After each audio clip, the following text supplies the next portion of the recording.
ボレダ企画のゆうこです。今日はですね、この本を書いたスーザン・カレン・バートンさんにお話を聞こうと思います。The Transplantable Roots of Catharine Huws 長島。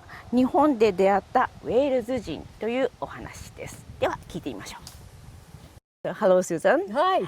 So, first of all, can you tell me about this book, The Transplantable Roots of Catharine Huws Nagashima, and what made you to decide to write about the Welsh people living in Japan? There is a small but very vibrant community of Welsh people in Japan, possibly only about 300 with permanent residency. And then they're living all over Japan and they're doing some very interesting things. And that's why I wanted to travel around Japan and interview them and write about it. Mm-hmm.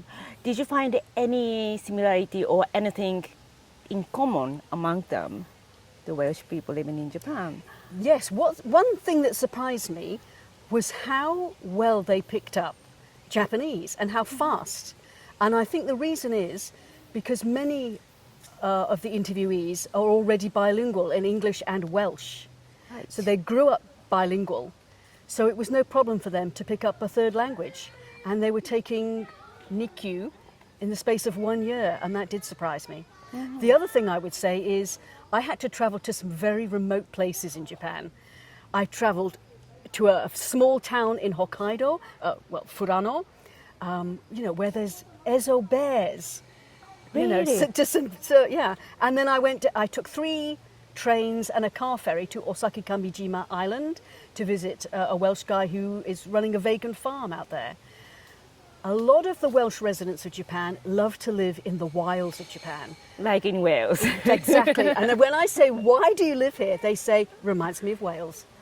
Yeah. That's very interesting. Yeah, oh, that's nice. And so this book has been published this year. Yes, so, just came out a few months ago. Right.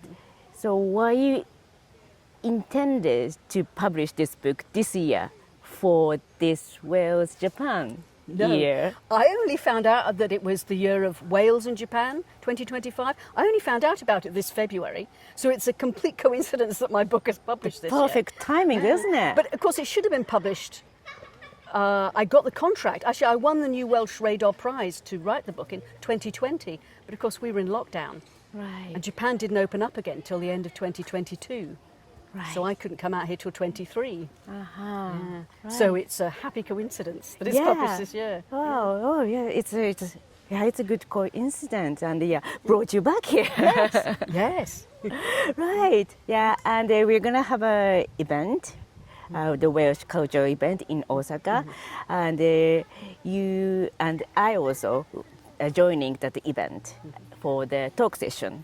And we're going to talk about this book and also Welsh people living in Japan and how you also lived in Japan. Yes. And we can discuss how you lived in Japan and also me as living abroad for more than 10 years. So Yes. I can also join the discussion. Yes. Yeah. Because it's very interesting that you studied in Wales. You graduated from a Welsh university and you're fluent in Welsh. Right. So, I mean, that's a rare thing. So, yeah, let's talk about that on Sunday. Yeah, that'd be great. Yeah. And also, did you get any reaction from those who have read this book?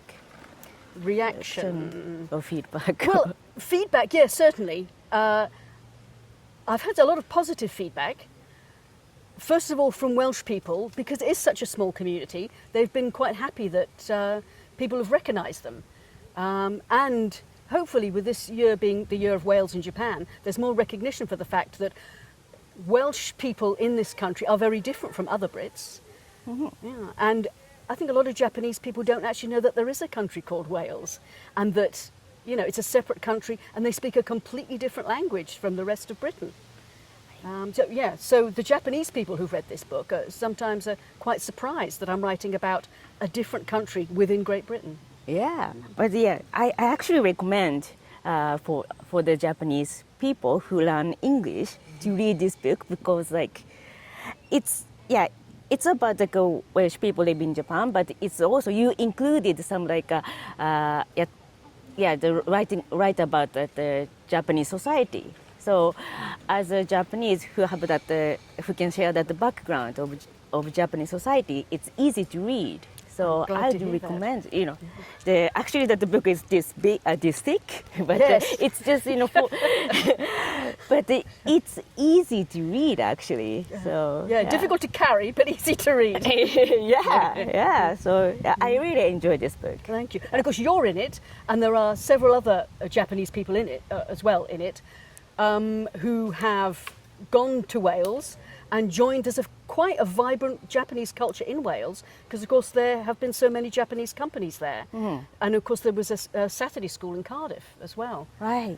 So I'm hoping that this book is of interest to Japanese people who have spent time in Wales as well. Yeah, that would be a good. Yeah, that would be a good thing. So we're gonna also in that Osaka event. Coming on Sunday. It's gonna be a photo session of like Japanese people who have lived in Wales, and it's very interesting. Like, it's like Japanese, Japanese community history in Wales. So that'll be fun. Yeah, it's going to be interesting. Is it Ochiai-san, who's the photographer? He's got an exhibition here. Yeah, he has. He has taken photos in Wales, like especially the nature. So it's gonna be also good to see. So tell us about the event happening in Osaka next Sunday. Right, so on Sunday from 1 until 7, there's going to be a photography exhibition, and there's going to be some roundtable talks. I'll be there discussing my book, The Transplantable Roots of Catharine Huws Nagashima, and I'll also be joined by Elined Gramick, and she's a Welsh novelist, and she'll be talking about her time in Hokkaido. It's going to be fun. I'll be joining there. Excellent. Great.